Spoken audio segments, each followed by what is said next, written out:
Well, anytime you talk about lists, anytime you talk about, are these the best? Is this the best? There's going to be a debate.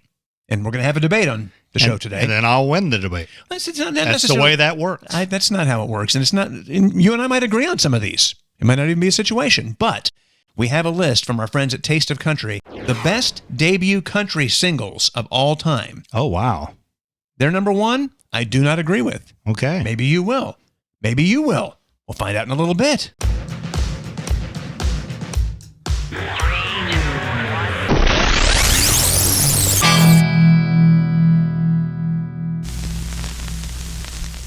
Well, we get started with this show with the story that will not die. And hey, look, don't get me wrong. That's a great thing. Honestly, we kind of like it because it has been huge for us. Over 3 million views on TikTok. I mean, thousands of followers gained, and that's great. And of course, you get the complainers. Oh, you're trolling us. You won't tell us who it is. This goes back to the show where we talked about the situation with a country singer who is having gender reassignment. And it's their story to tell. We just said that's a story that's going to be coming out. We have not given any indication who that person is. We respect them more than that. And people say, well, why you even talk about it? Well, it is a story. I mean, and it will be a huge story. It's a story. It's worth talking about. We wanted to talk about it, but we weren't going to be the ones who put this person's name out there in any shape or form. And it's snowballing. Like, it will be out soon because more and more people are talking about it in the Nashville community. So that is what it is, and then all questions will be answered. But up until then, and what we're still seeing now is, people, it's so-and-so, confirmed. Oh, no, it's this. And we talked about that before, too. I mean, over 4,000, 5,000 comments, and a majority of them, it's confirmed that it's so-and-so. And it's like, it's not confirmed, and it's not them. I guess we know we've made it, though, because now people are just flat out posting lies about us. Yeah, and we just want to make sure you see this and can tell your friends, we have not given any indication who it is, and it's not the person this person was saying. We're even going to blur that out so it doesn't get screwed around. So with thanks to our friend TK1 Deborah, and again, if you're not a radio person, you're just catching us on YouTube, you don't know what a TK1 is. These are our most devoted fans. We started it with radio. They listened to us. They didn't flip around. They were cheerleaders for the show. They're just great people, so they're special to us. And to show you how clever we are, T and K stands for Tony, Kris. See what he did there? I like it, kind of mansplain it to everybody. That's good, just in case. So this came from Deborah. Hey guys, someone sent out a post stating that you all spilled the beans on the country music star who is having the gender change. I think you should go live and make it known that you didn't give the name. At least I haven't heard you say a name. My daughter sent a screenshot of the post, but didn't get a name. I can send it to you. And we asked that she did because we're going to share that too. So this one, again, we're blurring out some things. So name is having gender reassignment surgery to become a woman. He's going all the way to have this removed and surgically create this. He's having breast surgery with implants and a woman's internals, so whatever can get pregnant. I don't know where that's coming from. Yeah. By the way, this isn't a joke. Tony and Kris, who used to be the voice host on WIVK, just said it and showed a link to where the others in the know are talking about it. Burn his dang CDs. Well, this is just wrong on so many levels. It was a lie. We've never said any of that information. Any of that. No. Nothing. We kept it very generic. You can go back and watch the show and see for yourself. We have not expounded on that in any way. We have never given a name. There is no site. All we said was it is out there, and if you wanted to do some sleuthing of your own, you might be able to find it. But in the process of doing that, you may come across other rumors and things that aren't true anyway. So I don't know who this person is or what they're trying to do, but I really do feel like we've made it when people are actually flat out lying about that kind of stuff. And regardless, burning the person's CDs, what do you care? Well, if you like the music, you like the music. At the end of the day, I think that last sentence really kind of just told you what kind of person you're dealing with there, a hateful bigot. And so, they're doing what they're doing, and that is what it is. That's like people that get upset at, like, I'm trying to think of some of these actors that are very politically active, and they're like, tell them to keep their mouth shut. I'm like, I don't care what his political beliefs are or her political beliefs are. If I like the movie, I like the movie. It would have to come down to, like, I was really disappointed when all this Kevin Spacey stuff happened. Yes. Because that's hurting another human being in the process, and I can't support someone who does that. And it bummed me out because Kevin Spacey's super talented, and I'm like, I don't get to watch those movies anymore. But yeah, over an opinion, I'm gonna burn a CD or not see a movie because I don't agree with that particular person. That's insanity. I'm sorry, it just is. Okay. Moving on to lighter fare. What's been going on the last few days? What have you been doing? What have you got going on? Anything? Oh, man, we've just been, Lily's gymnastics is in full swing. So doing that, Rach has volunteered to help, like with one of the meets where they give out the medals and everything. And I've noticed two things. the girls' gymnastics, when they all come to get lined up to get their medals, it sounds like you're at a concert. You can't hear anything. You're yelling. Yeah, you're yelling over people. And then when the guys come in, they all kind of sit in their little huddles and they wait till they're called, and it's pretty quiet and pretty chill. So who would have thought a bunch of teenage girls would be really loud? I don't want to say anything about stereotypes, but I mean, just shocked by it all. Exists for a reason. And kudos. I mean, Rachel's a hero because in doing this, she saves you guys a bunch of money. Oh, right? like $1,300-$1,500, something like that in gymnastics fees, because nobody wants to work those things. I don't blame them. And Rach is really good at it. And I don't know if I can tell this. Well, she may get mad. I'm not going to. I don't want to be a part of this. If you don't feel it's safe to tell, then okay. I tell you what. This is a tease for the next show. If I can get permission to tell this story of something she overheard on the phone while helping. Okay. Well, do that. And this is so good. Don't forget. Well, now I know all these people felt like when we were gaslighting them on the other thing. It's funny you talking about saving money. When Jeffrey was, I don't know, my son, 10 or 11 years old, he decided he wanted to try baseball. So, okay, that's fine. So he did it, and he hated it. Oh, heck with it. I'm going to tell the story. I'm sorry. Okay, well, no, let me quickly finish this thought because it's real fast. And they had the same kind of thing. You could either volunteer as, work out on the field, you could volunteer at the concession stand or whatever, or you could just pay a flat fee of like $200 and be out of it. I was like, where do I sign? Here's my $200 because I am not taking time in the concession stand or anything else. I would do that, but we're unemployed.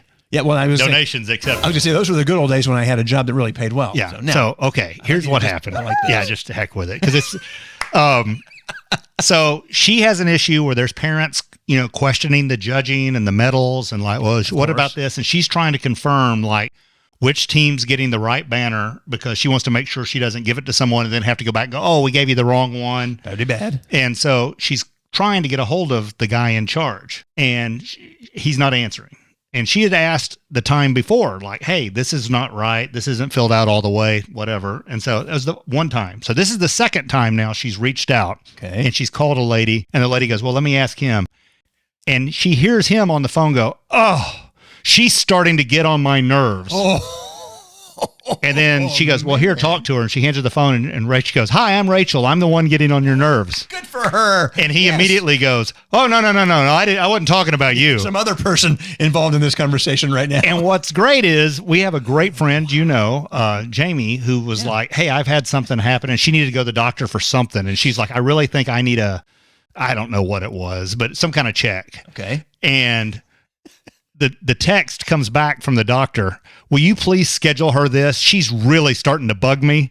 Ooh. And then immediately she gets a text after that, like, that text wasn't for you. Just so you know, it wasn't about you either. It's about another patient. Oh, my God. Yeah, which is still highly inappropriate and not cool. You didn't save yourself there. You just made yourself look like an And you know it's a lie, too. Oh, my gosh. So anyhow, loved it. Loved it. Is there anything better catching someone in a moment like that where it very clearly they're okay? This came to my mind. We had this and he is an incredibly successful radio host now. I can't remember what he goes by on the air. He has so many different names down in Florida. Oh, I know who you're talking about. Yeah, Brent. Yeah. Yes, I think he's Brent. Chad. Brent. Chad. Take your pick. He's got a bunch. So this guy was an intern for us in San Diego way back in the day, and we were off. We weren't there, and a salesperson this particular salesperson was a real snake, came to him as if an intern could make a decision about something that goes on our show and said, hey, we have this chance to sell this thing and they really want to do it. And will you say yes to this? And he didn't know what to do. And he said yes, which he never should have done. So when we come back from our couple of days off for whatever reason, he said, hey, the sales did this thing. And I said yes. And I go, whoa. What are you doing saying yes to any kind of promotion or something on our show? You don't have the ability. You shouldn't be doing that. And the thing was basically a thing where I guess we went to somebody's house and served them breakfast. Yeah. It was some cereal tie-in. I don't remember what it was. And so in a nutshell, we said, okay, well, you said yes to it, so we are going to do it. But here's what's going to happen. You're going to do the delivery. You're going to serve the breakfast dressed in a French maid's outfit. Boy, the support for that really dropped off. He was not excited at all. But in the end, he did it. He took it because he knew he had messed up, and he did it. And I love seeing his success. Oh, he's hugely successful. Multi-CMA award winner, and he's done so many great things for their community in Pensacola, Florida, and we're so proud of him. And it's always fun to watch somebody like that grow and become huge. But yeah, It's funny how that goes. But anyway, the thing was, he had come, my point of all that, was we were talking about it to somebody in the office, and he came walking up, and he was like, are you talking about me? And I looked at him and said, yes, we are. Yes. We're talking about what a mistake you had made and how you learned from it. And he was like, oh, okay. So it was kind of fun. It's always fun to catch something like that. We own it. That's one thing. And we've worked with so many cowards in our life that they talk behind the back. I mean, we'll say it to your face. We have no problem with that. Tough conversations are part of business. Yeah. I mean, I don't like it. I don't take pleasure in it. Yeah, we don't go around to do it to be mean. It's a business thing. I've actually gotten, I have found a free day of the week. Normally Mondays now are kind of my free day to get, and I have nothing to accomplish. I don't do anything around the house that I should be doing that would make sense. I've been trying to catalog my records, and what that basically means is I have almost 2,000 records, and I try to keep a running list on my phone of what I have, just so when I'm shopping for records, I know. But I really wanted to get an idea of what my collection is worth, and I really want to know exactly what pressings I have of records and stuff. And so there's a website called Discogs, and they give you the ability to do that. And it's been a project I started right after we left the radio station back in like June, July, and I did it as I could. And I'm just now to the U's. Wow. I'm in the U's, and I'm feeling like I can see the finish line, and I think I'll get this finished in the next week or two, and I'm so excited to get it done. But you got those 72 UB40 albums. We do have several. Katie loves UB40.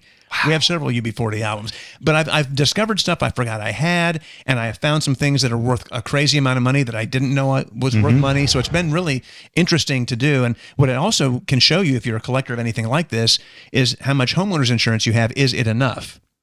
Because what I have found in this is I've already upped it once. I'll probably have to up it again because the collection is approaching a big number. It also lets you know, wow, you spent a lot of money on records.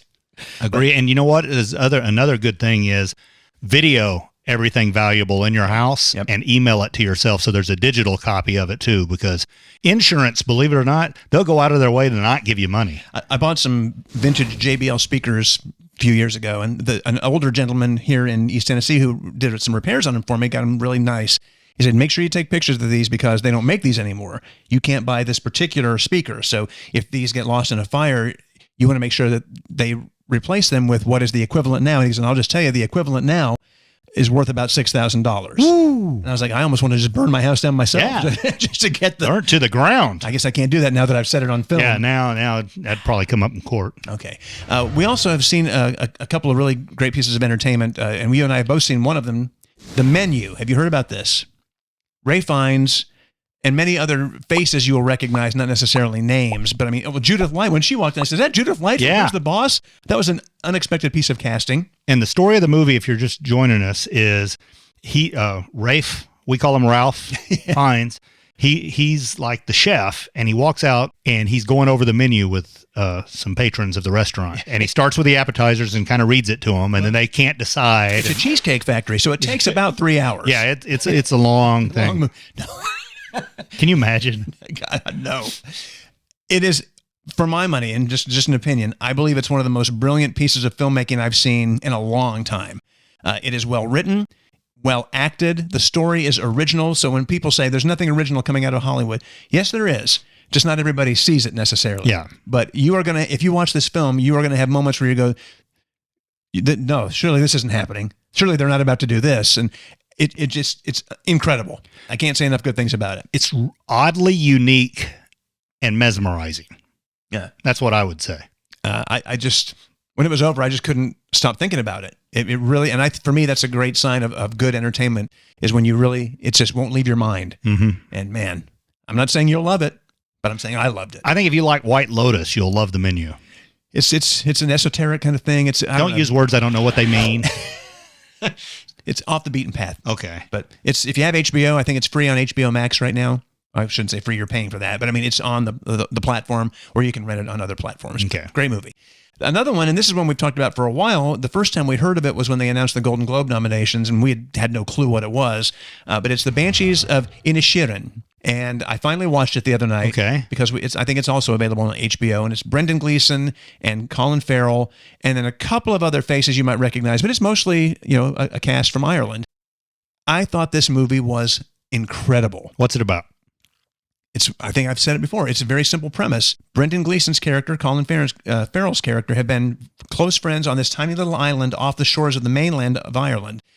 And one day, out of the blue, for no apparent reason, Brendan Gleeson just decides, I don't want to be friends with you anymore.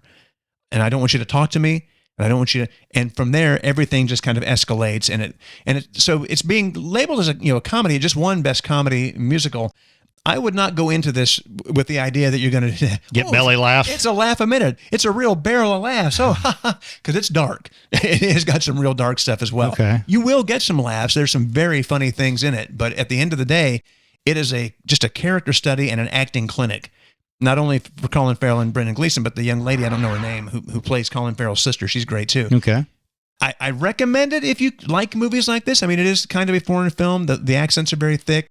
It is a slow pace. It's not something with a lot of crazy excitement, but what a beautiful film. You've absolutely confirmed I won't see it. It didn't seem like your kind of thing. Rachel might like it. Yeah, she probably will love it. So you might want to turn her on to that. And then let's see. Neil McCoy. Neil McCoy, yes. This guy's been a friend of ours for such a long time. He used to come play in our golf tournaments, and he's just one of the most positive, delightful people you could ever meet. We're going to have him on the show very soon. And Blake Shelton stepping down from The Voice. In an interview, Blake said, "You know who should replace me is Neil McCoy." And we thought, what a great idea. He's got the personality for sure. And Neil's been getting some national attention recently because he does the Pledge of Allegiance on his Facebook every morning for like the past 7 years. It's been a long time, yeah. And he even does it on his voicemail when you call him. Which is very annoying at that point. I just want to get through it. Yeah. And it's the Pledge of Allegiance for America, too. I should point that out. Okay, sure. Does anybody else have one of those? I don't know. It's such a kind of a weird thing when you think about it. Anyway. But he, I think, would be a great judge on The Voice. And I know he doesn't fit he's younger and the young kids are going to love him. Yeah. But he would make me watch the show. He knows his stuff. He's a fantastic entertainer. Mm-hmm.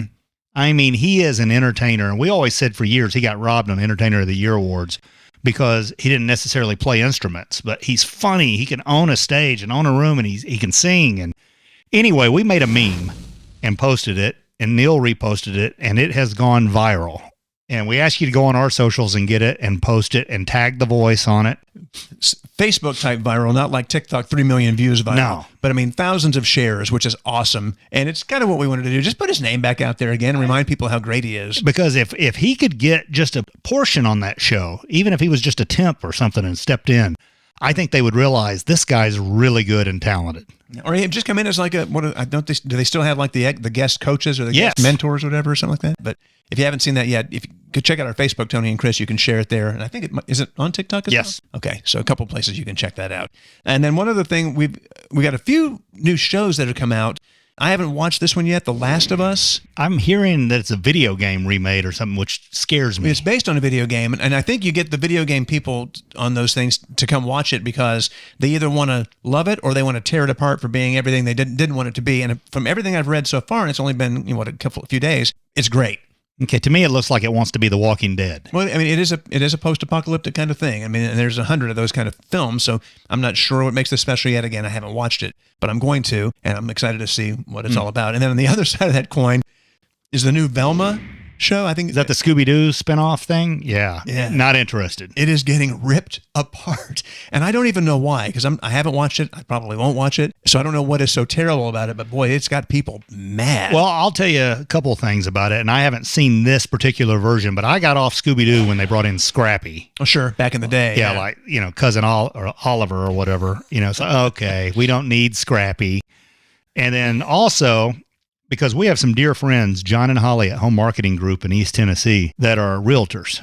And Scooby-Doo made all the realtors just look like terrible people because they were always trying to make every place look haunted so they could get it at really rock-bottom prices. And that really bothers me. I mean, it really was just a series of ripping realtors apart. Yeah. I feel like somebody who's worked on that show back in the day had a bad house deal. Had a bad experience and decided, I'll take it out on them by writing every episode of Scooby-Doo to show them being the villain. So anyway. Not sure, but I don't know what the problem is with Velma. If you've seen either of those, Last of Us or Velma, and you have opinions, please drop them in the comments. We'd love to hear your take on the shows again. I haven't watched them yet. This is one I have watched. I know you haven't seen it yet. You don't have Showtime. Your Honor. Bryan Cranston, many other great people involved in this thing. The first season was great, and it's been off the air now for a couple of years, I think. Okay. And when they announced it was coming back, I was super excited, but I was also like, man, I remember, I'm glad I have Katie. She fills in the blanks for me. She'll like, oh, remember this? Oh, right, okay. So it's back, and we watched the first episode, and all I can say is, I don't want to ruin anything. I am very curious to see how we get to where we are now from the end of that first season, because it is crazy. How crazy is it that the guy, Bryan Cranston, who's been on the show before, super nice guy, incredibly nice, goes from Breaking Bad to this? Because it's a great show too. Yeah. Usually there's a lull, like, ooh. Well, I mean, he's been just nothing but successful. I mean, he makes really good movies. If you haven't seen Trumbo, God, I love that movie. It's so good. But I mean, he was in, he had the bit part on Seinfeld, which I think is where most of us probably discussed. Malcolm in the Middle was a hit. In the Middle was a huge hit. He did great there. And then, Breaking Bad went on to that, and now this. I don't know how long this show will last. I don't know how long they intend it to last, but it's an excellent piece of drama, and he's just mesmerizing to watch. So if you haven't checked it out, you have Showtime. I highly recommend that you're on, or might even drop the trailer for that in the description there. Speaking of entertainment, we'll keep it on the entertainment a little longer, just because it is a feel good. Oh my gosh. I cried. I didn't watch the show live, but the Critics' Choice Awards happened the other night, and two winners both had great moments. And Brendan Fraser is one of them, and he's probably getting the most attention right now. Yeah, Rach went and saw The Whale and said she doesn't see how he doesn't win the Oscar. Yeah, well, I'm excited to see it. I know we start Screen Actors Guild screenings, I think, tomorrow or in the next couple of days. I'm going to watch it then. But he won, and his speech, we're actually going to include a little piece of it here just so you can see it, because it's been everywhere. So I figured, how can we get copyright if anybody else does? But just check this out. I was in the wilderness, and I probably should have left a trail of breadcrumbs. But you found me, and like all the best directors, you merely just showed me where to go to get to where I needed to be.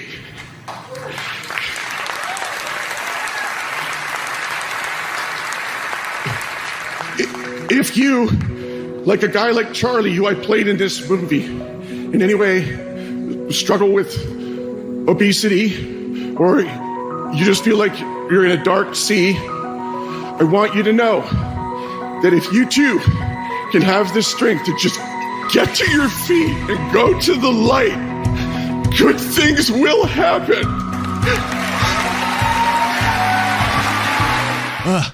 Tearing up. I've seen the thing 4 or 5 times, and it gets me. It's so beautiful and wonderful. And then the other one, and I missed this one, so I'm glad you actually Golden Globes pointed it out from the Golden Globes, is Ke Huy Quan, who most of us remember as Data from the Goonies, or Short Round. Indiana Jones in the Temple of Doom years ago, and he wins this award after being gone from the spotlight for so many years.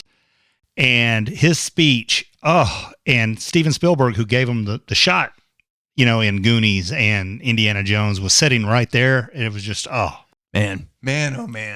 I love seeing people like this who are clearly, from all things we've heard, great people. Yes. And now it comes back around, and they find a new time in the spotlight. And they were in Encino Man together.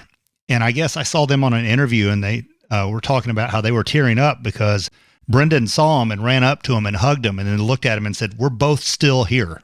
Wow. And it's just good. Feels good. Beautiful. Love that. Love seeing good moments like that. There's so many bad stories that come out of Hollywood, and so many things where you just go, ugh, to see something like this that's such a human moment between people. Yes. That's awesome. So anybody going to go see Madonna? Well, it's her last tour for anyone that hasn't slept with her yet. She's cleaning up the dregs. So I know I may have missed a few of you around the world. Do you still have your ticket? Did you keep your number? I'm teasing. Just barely, though. No, she just announced this big tour. She's going to do like a greatest hits kind of thing. That I'll go see. Her last tour, I saw the set list, and I was like, I don't know any of these songs. I've never seen her live. I mean, I like Madonna, but I've never been like a hardcore fan. Buy tickets, go see her. If she still sounds good, I would be tempted to see this show. All I know is everybody was mad at her last time because she's like Axl Rose. She would be like 2-3 hours late for every show, and I'm not going to stand around. No. I'm very picky. I don't see a lot of live shows. I mean, I've seen a ton of live shows. I don't go to a lot anymore because I've seen everybody I want to see. So I'm very choosy about who I'm going to go, see.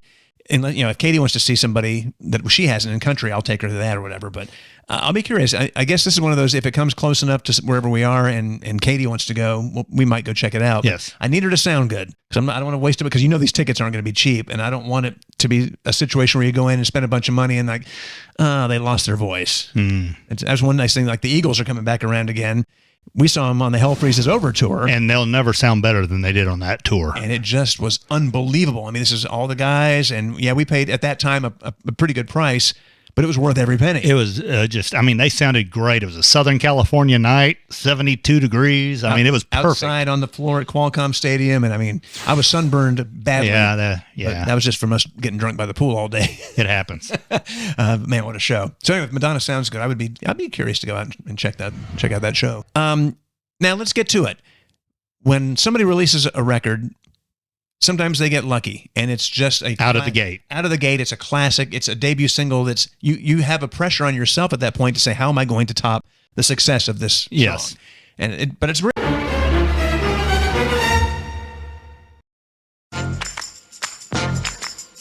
By gray sky, hello blue. There's nothing can hold me when I hold you. It feels so right, it can't be wrong.